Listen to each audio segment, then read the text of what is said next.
CBS Radio Mystery Theater presents...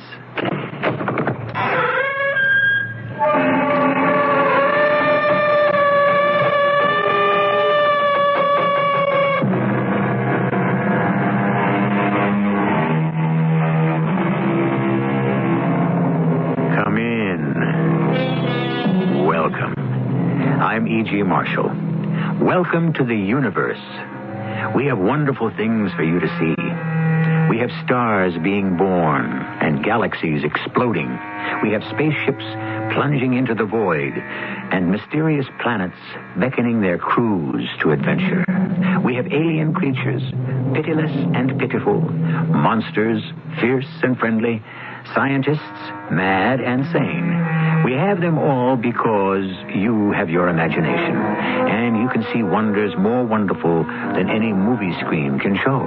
In fact, the story you're about to hear is about a movie screen, the strangest anyone has ever seen.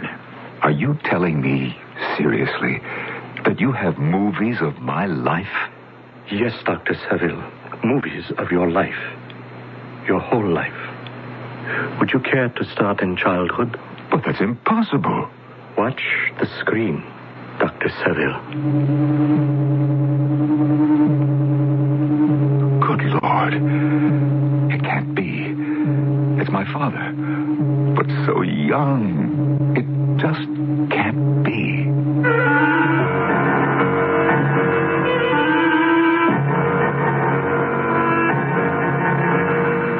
Our mystery drama, The Movie Makers, was written especially for the Mystery Theater by Henry Slesser and stars Marion Seldes and Norman Rose.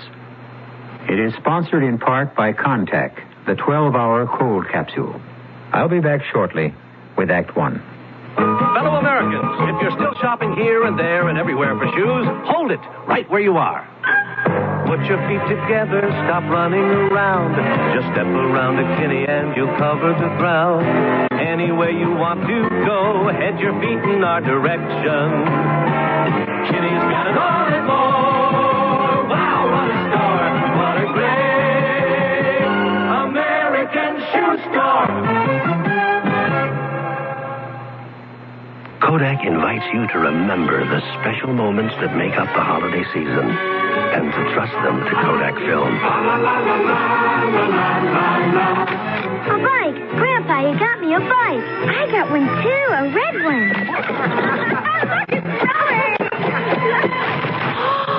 No, you shouldn't have. I know. Oh, this is so impressive. I know. How did you know? I knew. Happy New Year. Shouldn't you trust moments like these to Kodak film? They said it couldn't be written. The book that hit America like a runaway locomotive. The new Consumer Information Catalog. For the life of me, Foster, your obsession with that book escapes me.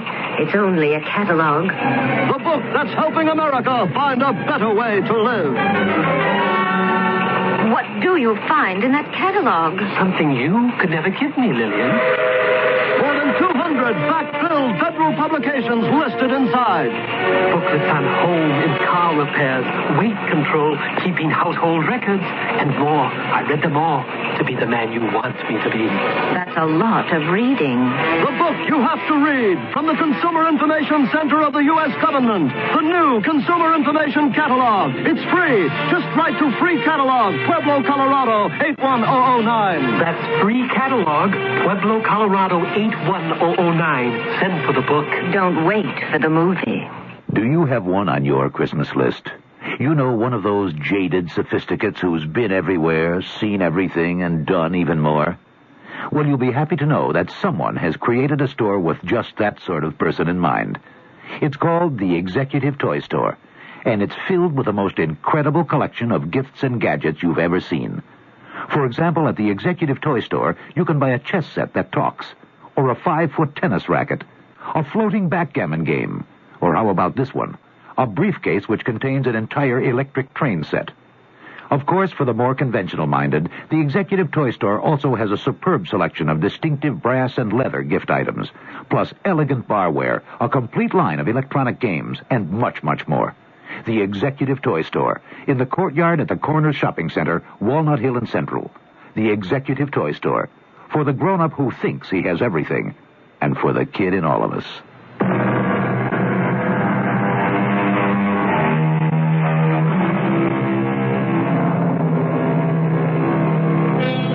Our story begins where some stories end, because a life has ended. The life of Dr. John Saville, a world-renowned physicist. The Saville theory of dual entropy will become standard among scientific principles, and for the next century, scientists will debate whether or not Dr. Saville's theory of space heat would have been proved valid if the great man had lived. But Dr. Saville is dead. His work lives on, his memory, and his widow. Please come in, Martin. Oh, thank you, Vera. But I really think you should go up and rest now. Funerals are very hard on the living. I must talk to you. Maybe you'll finally tell me the truth. About why I went to a funeral this morning. About why my husband shot himself. Oh, Vera. Don't give me that suffering look, Martin. Save it for your students. I know you'd like the whole world to believe it was nothing but an aberration on John's part, a momentary act of madness. He was overworked. John has been overworked all his life. But he loved being alive, and now suddenly he's dead. Oh, Vera, why trouble yourself? Death is too solid a fact to question. I question this fact. Vera, your husband was approaching the end of one of the most significant theorems in physics. And when he realized what it was he found, what terrible Pandora's box he was about to open... Yes, I've heard the stories that John felt guilty about his work when he realized its implication, that his guilt drove him mad. And you don't believe that? No, I was married to him. I don't have to believe theories, Martin. I knew the man. But you know nothing about his theory, this space heat hypothesis. Do you realize what kind of military end could have evolved from it? Did you see the interview in Science? In Newsweekly with General Fletcher? A planet wrapped in flame. That's a horrifying thought, isn't it, Vera? And that was the thought John had with him for months now. I just don't believe it. You told me he'd leave the house frequently. But yes, every day, for hours. I don't know where he went. I still don't know. Never mind. We have more practical things to talk about. Practical? Legal things, Vera. We have to probate the will, get John's papers together. We'll go over them tomorrow. You know where he kept everything? Yes, his wall safe. I have the combination. I'll open it tonight. You do that. And, Vera, don't think of the way John died. Think how he lived.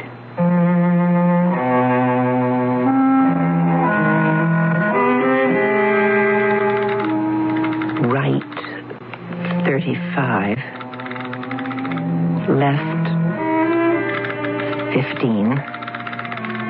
Right 13. There.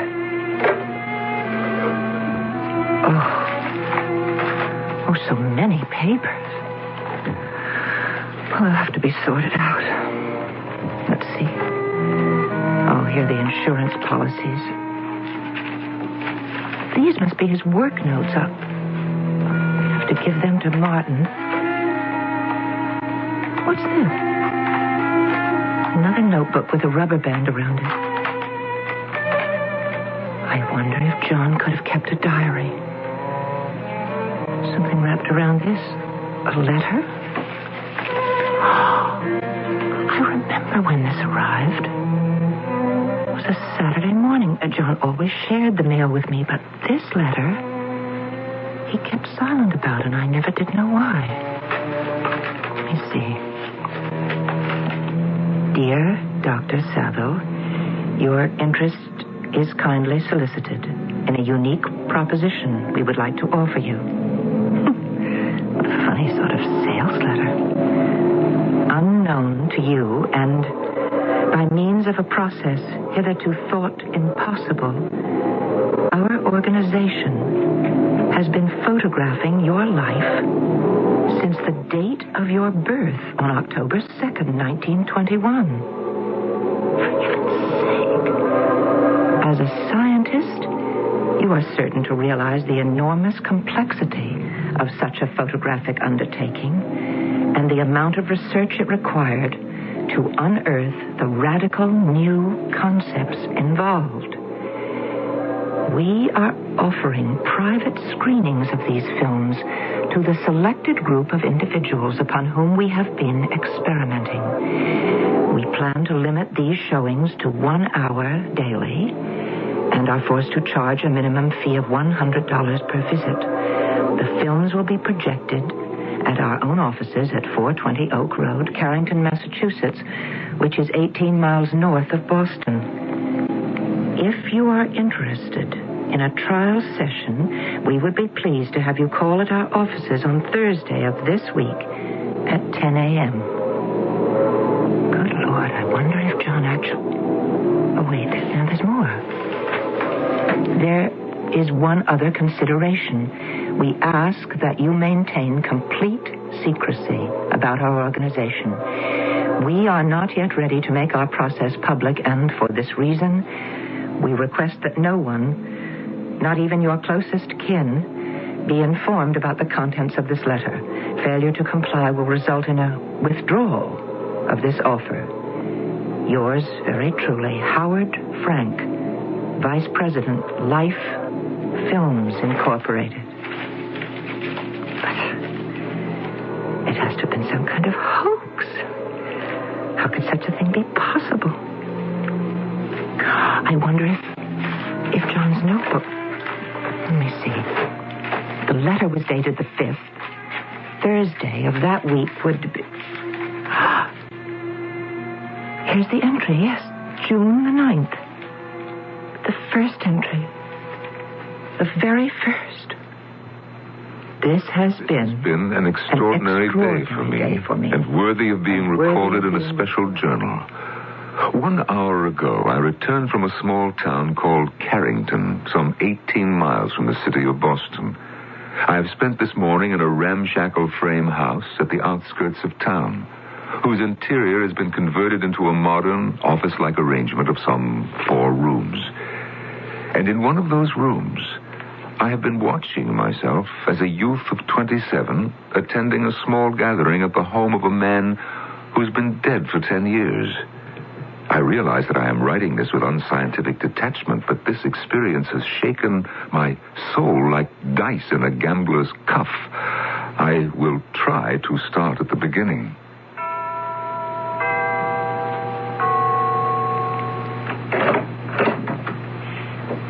Yes? Hello, my name is Saville.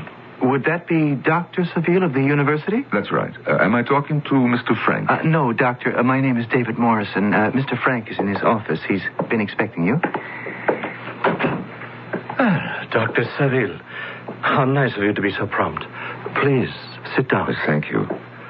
Well, what did you think of my letter? Well, let's say I found it very intriguing. Yes, but of course...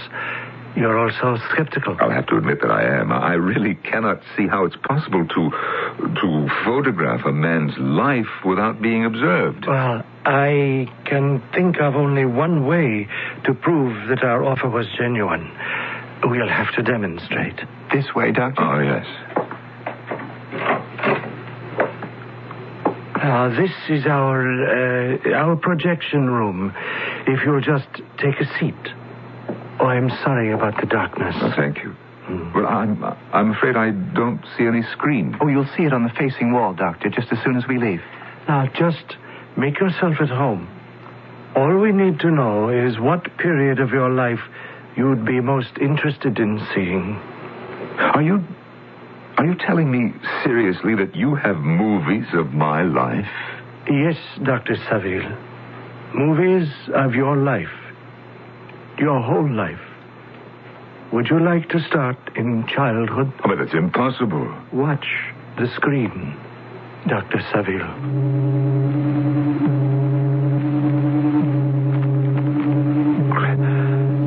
Great heavens. It can't be.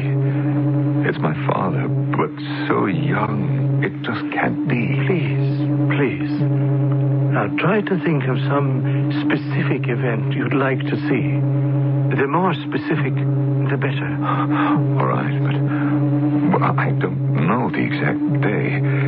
It was around the middle of May in the year 1946. It was the day I first met my wife, Vera. Do you think that you could locate that exact film? Of course. It won't be any trouble.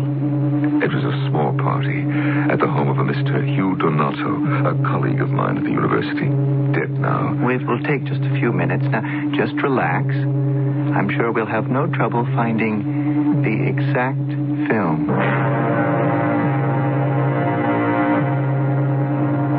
They left me alone then. I still was not certain that I wasn't the victim of some elaborate student prank. And yet, I could have sworn that for one moment I saw my father's face on that screen before me. And then the screen started to glow once more, a brilliant whiteness painful to my eyes. But then, the colors began to appear. The screen held a picture of a room I hadn't seen in 30 years.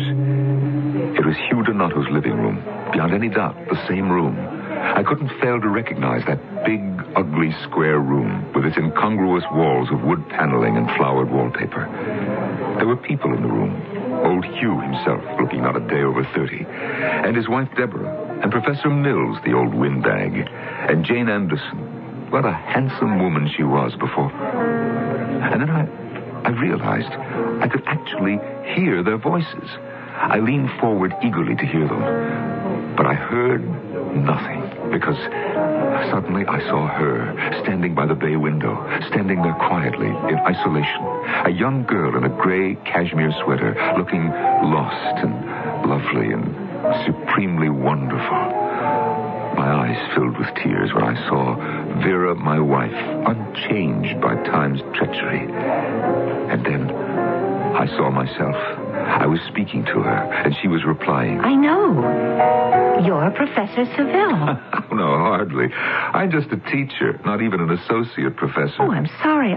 It's all right. I decided that I'd rather be called doctor. Who ever heard of an absent-minded doctor? Doctor, as in MD? No, as in physics, actually. By the way, did you tell me your name yet? It's Peterson. Vera Peterson. I'm in vocational guidance. Do you know that you're squinting, Vera Peterson? What? You are definitely squinting at me. But I don't know what you mean. Look, I've seen you around the university, and I happen to remember that you wear glasses. Where are they now? Well, they're in my purse, if you really want to know. Well, I think you ought to wear them. You do? Certainly. How else can you know what I look like? I might be a veritable Mr. Hyde, for all you know. Instead of Dr. Jekyll. Go on. Put your glasses on. I might have just the impudent charm you like. All right, I will. There. You know something, Miss Peterson? You should never worry about wearing those glasses. I mean all the time. Nothing in the world could hide the beauty of your eyes. Can it really be true? Did John really see these things? See what's on the next page. It wasn't until I was back on the highway, heading for home, that the full impact of what had occurred struck me. I knew that I had just witnessed a great scientific mystery, a secret which my scientist's mind should have coveted. Yet all I could think about was the personal side of my discovery, and even as I write these words, I am trembling with impatience for my next visit to Life Films Incorporated. Well, everybody loves the movies, but can you imagine what it would be like to star in your own life story? Would you see yourself as hero or villain? Your life as a comedy or tragedy? How did Dr. John Saville see himself? And what was the effect of his strange movie-going habits? We'll find out when we return shortly with Act 2. When I started working at this bakery, my boss sounded like this. Raymond, you're eating all the profits. So one day I started bringing coffee to work. Maxwell House coffee. And just to be sociable, I offered him a cup. Raymond, this coffee is delicious. Then he made me a deal. He said... Raymond, you supply the coffee, I'll supply the cake. Maxwell House is coffee that makes good friends. Good to the last drop, Maxwell House. Repeat after me. 800. 800. 528. 528. 1234. 1234. 800 528 1234. Now what? Now you can get toll-free reservations at any Best Western Motor Inn, hotel, or resort. Anywhere? Anywhere and anytime. Reservations at Best Western, the world's largest lodging chain. You'll find the toll-free number in your yellow pages.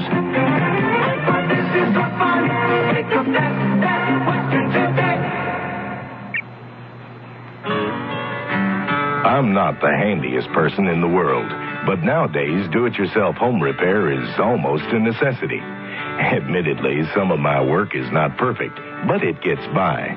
Like many people, I try painting, woodworking, and even masonry, but I never dabble with electricity because it can be dangerous and not forgiving of carelessness.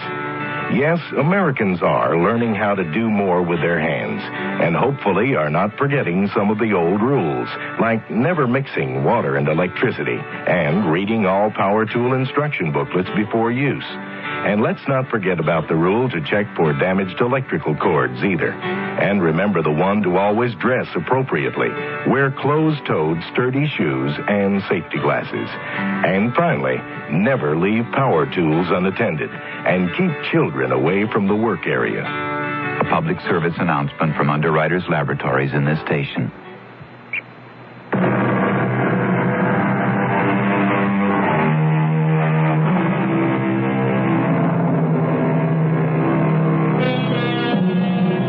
Saville, widow of the renowned scientist Dr. John Saville, sits in the dim study in which her husband had spent long hours studying the mysteries of the universe and ponders another mystery, a strange journal left to her as a legacy from her husband. A journal which tells the incredible story John Saville had kept secret from her. June the 22nd. Shall I tell Vera what I have seen? Shall I jeopardize this opportunity to relive my life in the strangest of all possible ways? I am caught up in an inner conflict that cries out for resolution. How have they performed this miracle? What wizardry has allowed them to put on film my every living deed without my knowledge? How can I, a scientist, not demand to know the answer? And yet, I cannot. I am so deeply entangled in the net they have cast that I lack the will to do anything. Every hour I have spent in the Carrington projection room has been infinitely precious to me. The past has become more real and more important to me than the present.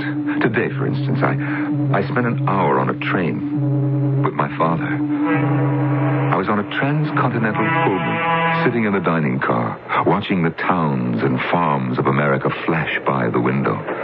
My father had some interesting tale or legend to recount about everything we saw. For his engineering work had given him the opportunity to know every state in the Union with a hometown familiarity. I remember how fascinated I had been by his stories when I was 14. That was the age of my trip. And how sad I was to realize now what a terrible old bore my father was. What a stuffy, pompous, wonderful old bore. How could I surrender such delights, even in the name of science?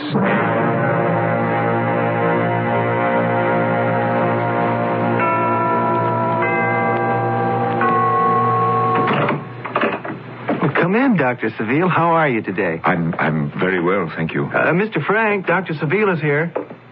Hello, Doctor. Come right inside. We've been waiting for you. Yes, thank you. I've located those films you asked for. The dinner at the Waldorf Astoria. You did say the award date was September the 10th? Yes, that was the date. Now, I admit I feel a bit foolish about wanting to see myself given tributes. I didn't realize I had so much ego. But it's perfectly natural, Doctor. to receive such an honored prize. You must have been very proud. Oh, no, I didn't feel pride at the time. I felt embarrassed having all that attention showered on me. I would have much rather been at home in my study or in a classroom. But, for some reason, now I would like to see it all again. It must be old age. You are not an old man, Dr. Seville. There are many things in your life yet to come, I am sure. But you're not photographing me now, are you? The process isn't continuing. No, Doctor. Our experiment is over. Now, all you have to do is enjoy it.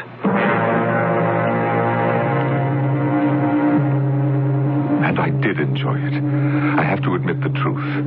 I sat in the darkness of that projection room and watched the world pay me tribute. And Lord help me, how I relished it all. How Vera would have laughed to see me. Poor Vera. I know that my movie-going days are causing her great worry. My unexplained disappearances. And even worse, my diminishing interest in my work. The space heat theory is so close to completion. It would be unforgivable to allow my efforts to lag because of my need for pictures of my life. John, you must see a doctor. You haven't seen one for months. I don't need a doctor, Vera. There's nothing wrong with me. John, I talked to Dr. Kahn about you. Kahn? You know what kind of doctor he is, Vera. Yes. Oh, I see. You think that I'm going a little funny? No, of course I don't think that. But you know yourself that, well, you've changed. Your habits are different, and you're having problems at the university, aren't you? Well, yes, I suppose I am. Some problems, nothing serious. Well, Martin tells me... Well, go on. What did Martin say? Something about a disability you have. Well, it's true. Something strange has happened to me, Vera. I cannot explain it. I'm sure that it's only temporary. Please tell me, John. Vera, I seem to have forgotten some basics. It's very strange. Sometimes I feel like some poor C student struggling with the intricacies of calculus. In fact, there are times when even simple arithmetic seems beyond me. Then, is that why you haven't been working? Well, it may be part of it, but Vera, please don't worry. I'm going to start again. I have an idea about how to start again.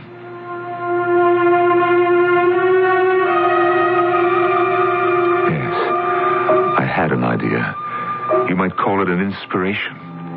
Didn't the files of Life Films Incorporated contain every waking hour of my life? Watching the films, why couldn't I quickly reorient myself to the foundations of my work? It would be a refresher course, and I would be my own instructor. This morning, I viewed the scene in my study when I had first glimpsed the secret of space heat. The blackboard covered with equations was a friendly sight, and as I studied it eagerly, a sense of elation came over me. But when I arrived home and made myself a makeshift lunch at 2 p.m., the terrible truth struck me. It had all been so clear on that screen in the projection room, but now, sitting in that quiet kitchen, the film seemed like a long-forgotten dream, a hazy memory from the distant past. The cosmic sense of all I had seen on that blackboard had become meaningless. I could recall nothing. Absolutely nothing. September 13th. I did not go to Carrington today. The effort was monumental. I left the house as usual, not wanting the change in my routine to be noticed by Vera. Instead, I drove the car through the countryside in an effort to clear my clouded brain. The attempt was unsuccessful. I could think of nothing but that narrow room at Carrington. I craved the comfort of that armchair and screen, the way an addict must crave his narcotic. Those hours now are essential to my existence. I must have them at any cost. September the 14th. My mother was a beautiful woman. I've always thought so, and now I'm sure of it. She was like some golden angel with long blonde hair and gentle hands. She died when I was only 5, but I've spent an unforgettable hour with her on this, my birthday. Even now, locked in my study, while Vera pleads with me on the other side of the door, my eyes are full of tears. Why can't they leave me alone, my so-called friends? Martin, it's the only way. I asked Dr. Kahn to come to the house tonight, just to observe John, to tell me what he thinks. Well, it won't work, Vera. You can't treat an unwilling patient. Oh, I don't want him to start treating him. I want him to tell me what's wrong. No, Vera, no doctor will make a diagnosis on this basis. I'm surprised Dr. Kahn agreed to all this. Oh, he doesn't really know. I just asked him for dinner. He's met John before, you know. He's met him at least a dozen times at those award dinners. I still say it's the wrong way to solve the problem. You must convince John to see someone. Convince him that there's a need. I've tried that, and I've failed. I've got to try something else. Well, what are you two conspiring about? Evening, John. How are you feeling tonight? I feel fine. Shall I take my temperature for your benefit? Oh, really, John? I'm sorry, Martin. It's just that I've become so sick and tired of people asking me how I am. Martin, you can stay for dinner, can't you? Well, I really don't think I can. Please, you've got to stay. Well, of course, Martin. Why not? I'm not really good company at dinner, as Vera will tell you. It'll be much nicer if we're a threesome. It will be a foursome, John. 4? I invited someone else, another old friend. There he is now. Excuse me. But Vera. Please come in, Doctor. Did she say doctor? Starting to rain a bit, I'm sorry to say. Let me take your coat. Well, I never did learn the art of remembering my umbrella. Well, good evening. Oh, hello, Victor. Yes, Martin, how nice to see you. And you, John? John, you remember Dr. Victor Kahn, of course. No, I'm afraid I don't. Well, something tells me you're surprised to see me here, John. I heard my wife say that you're a doctor. Well, you know Dr. Kahn is a psychiatrist. Well, in fact, the two of you shared the same award last year, remember? No, I don't. I don't remember anything about it, and frankly, I don't see why I should share my dinner table with a stranger. John, how can you say that? I'm sure that you have regular consulting hours, Doctor. I don't intend to consult you on my dinner hour. Now, if you'll excuse me. John, wait. I think there's a misunderstanding. I thought we'd become friends. Friends? I never saw you before in my life.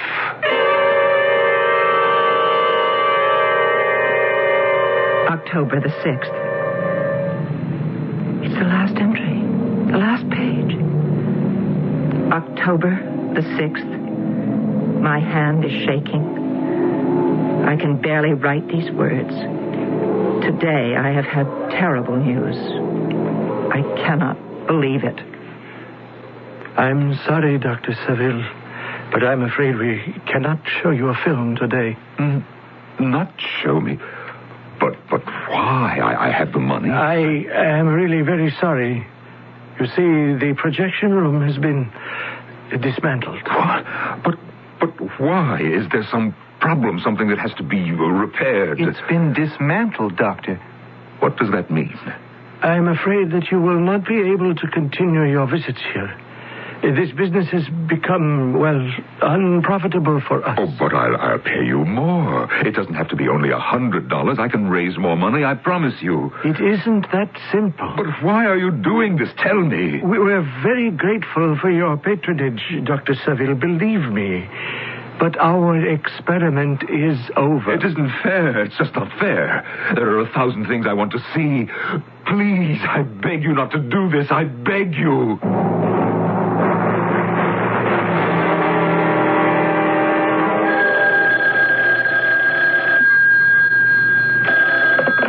Hello? Vera, it's Martin. How are you? Oh, I'm all right, Martin. Thank you. I'm just calling to find out if you located all of John's papers. Yes, I have them. Everything we discussed was in his wall safe. Oh, good. I'm glad to hear it. Now, what time would you like me to come over tomorrow? Tomorrow? Well, I have classes in the afternoon. Can we make it in the morning? No, One won't be possible. Oh, why not? I won't be here tomorrow. I'm going somewhere. Where? Well, not to your sister. You said you wouldn't leave for at least a month. We'll just have to make it another time, Martin. I'm sorry. Very well, Vera. Goodbye. Goodbye. Now, what was that address again? Oh, here it is. Life Films Incorporated, 420 Oak Road, Carrington, Massachusetts.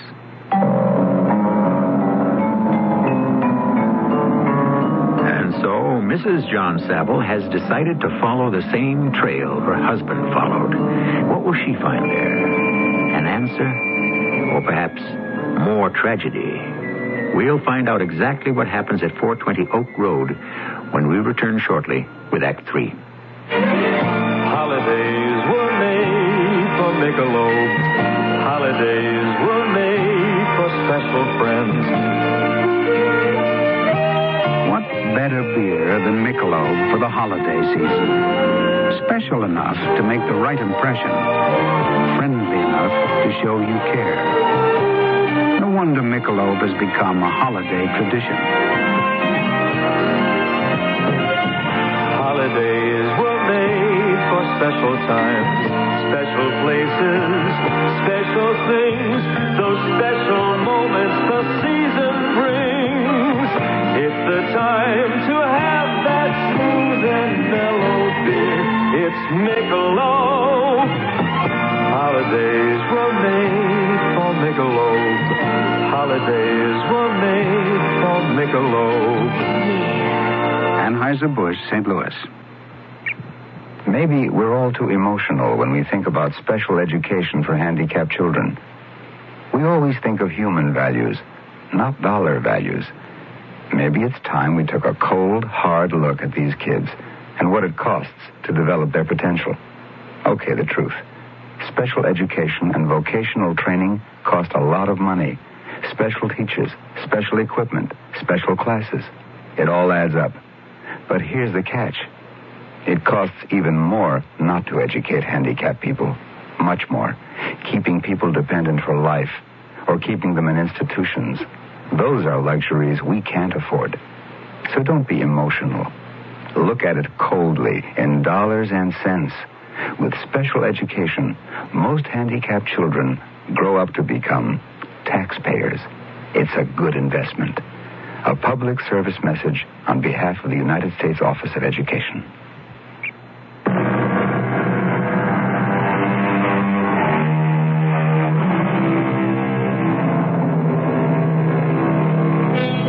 It's a cold, crisp day in autumn. A day for visiting the countryside, to see the blazing colors of the leaves before their fall. But the eyes of Vera Saville behind the wheel of her car seem to see nothing but the road ahead.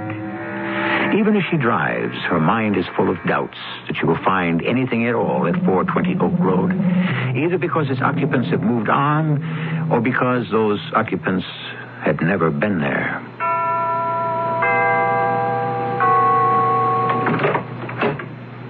Yes?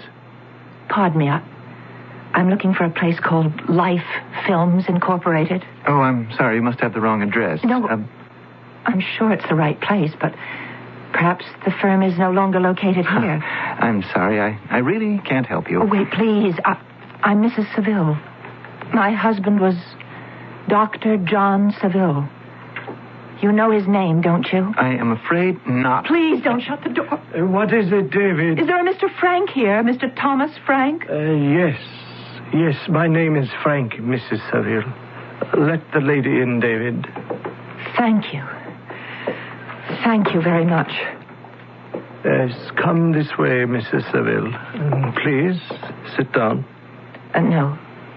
I prefer to stand, thank you. I really think you would be better off. This chair is quite comfortable. Very well.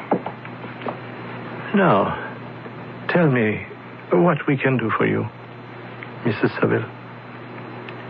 I know what you're thinking. Pardon? You're thinking that John disobeyed your instructions, but you're wrong. He never told me about you or about this place. He kept a journal a record of his visits here, and I found it after his death. You have our deepest sympathies, Mrs. Seville. Your husband was a great man. Thank you. You should know, of course. You should know everything about John. Mrs. Seville... I've read about your movies. It's difficult to believe that such a thing can be done.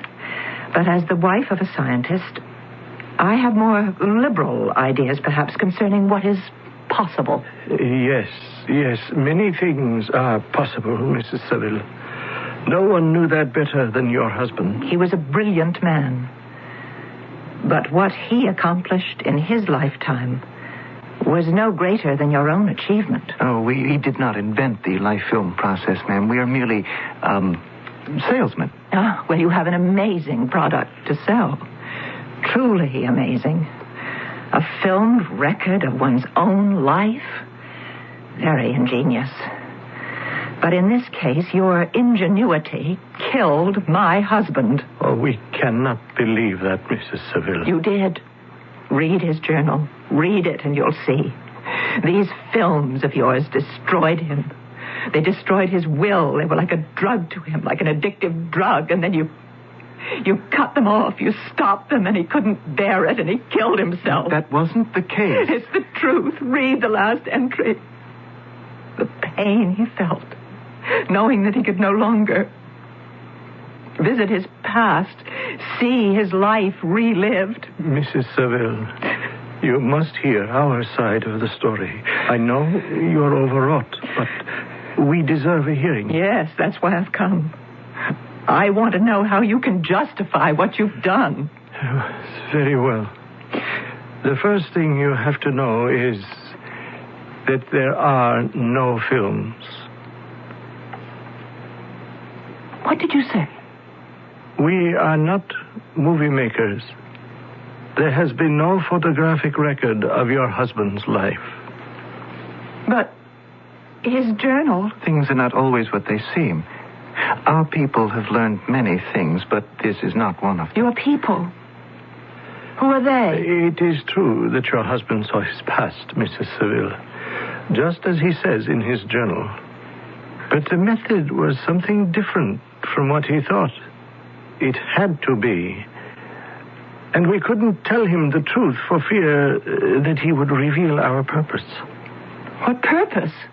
The purpose of life, Mrs. Seville. Your husband was on the verge of an important discovery. A discovery that the people of our world have been aware of for many centuries. Your world? Oh, no. Oh, no. I'm not going to believe this. You're going to sit there and tell me that you're from some other planet, that you're aliens? It will be the truth. But that's not possible. I want the real truth, not some idiotic fairy tale. It is only the truth.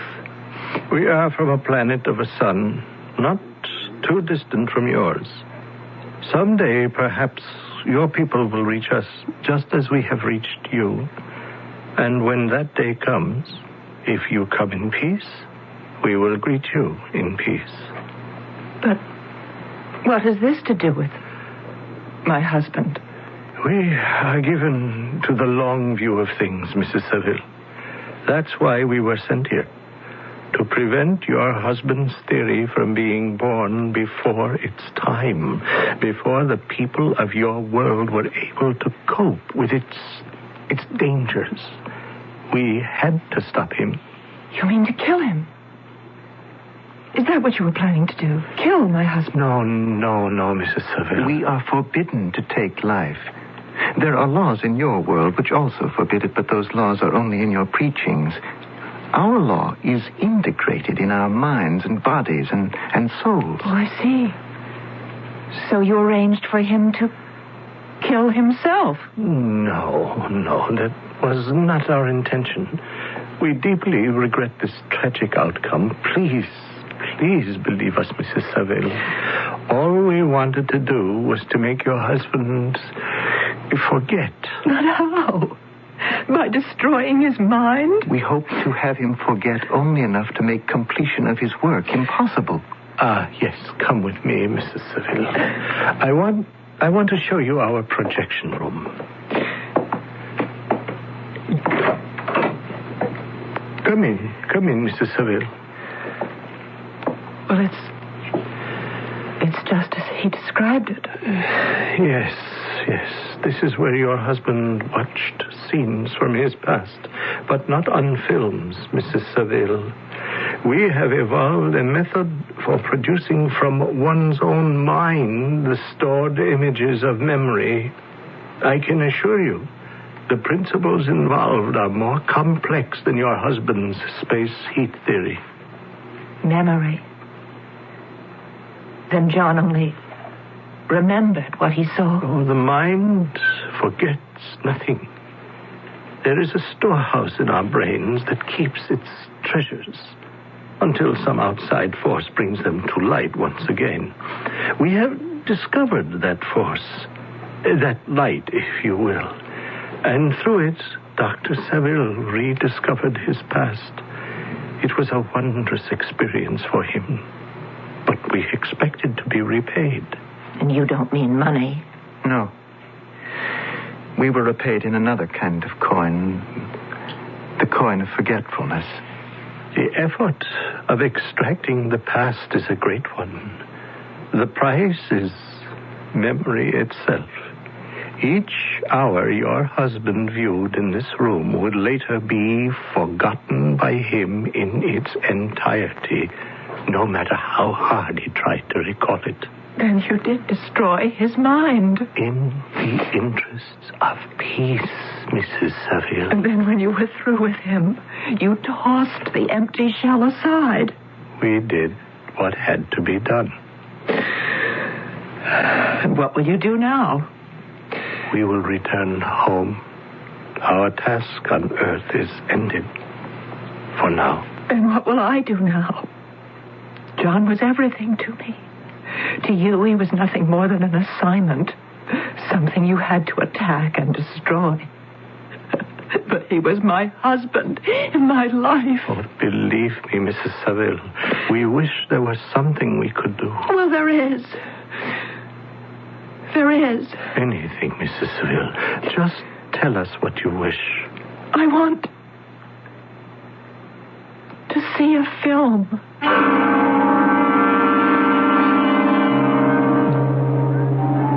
Do you know that you're squinting, Vera Peterson? What? You are definitely squinting at me. I don't know what you mean. Look, I've seen you around the university, and I happen to remember that you wear glasses. Where are they now? Oh, well, they're in my purse, if you really want to know. I think you ought to wear them. You do? Certainly.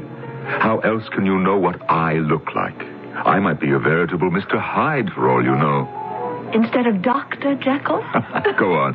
Put your glasses on. I might have just the impudent charm you like. All right, I will. There. Well, what do you think? Well, you're not Mr. Hyde, but I don't know about the impudent charm. You know something, Miss Peterson? You should never worry about wearing those glasses. I mean all the time. Nothing in the world could hide the beauty of your eyes.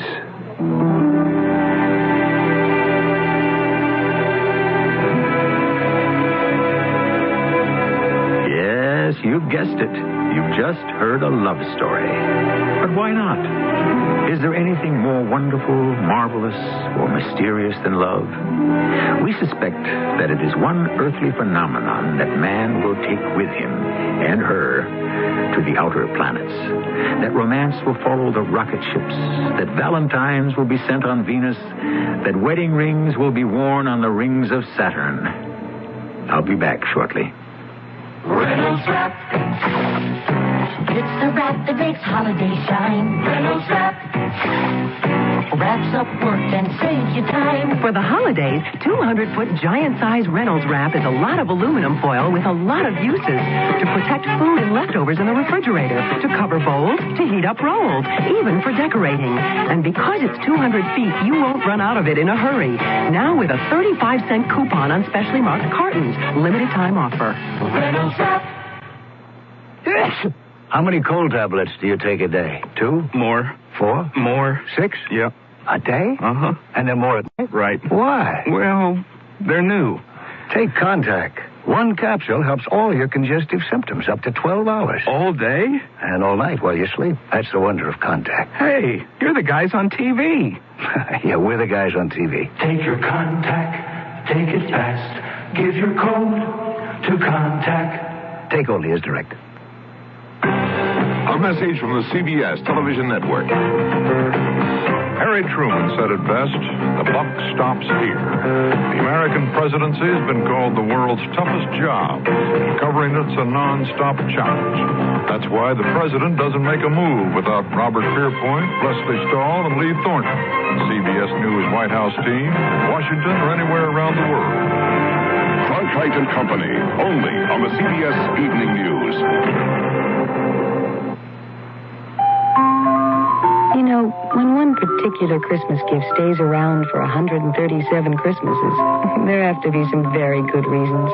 And the Whitman sampler is full of them. 48 tempting chocolates and confections, like vanilla nut caramel, mint royale, mocha cream, something delicious for everyone. Whitman's knows what America loves at Christmas. That's why it's the gift America's been giving for 137 Christmases.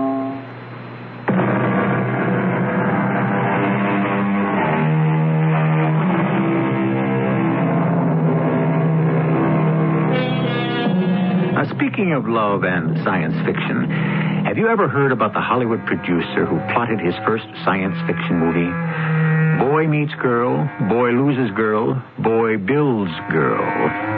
Well, that might not be the next story you will hear on Mystery Theater, but we do promise you an earful of wonders, marvels, and mysteries that will bring the future as close as the speaker on your radio.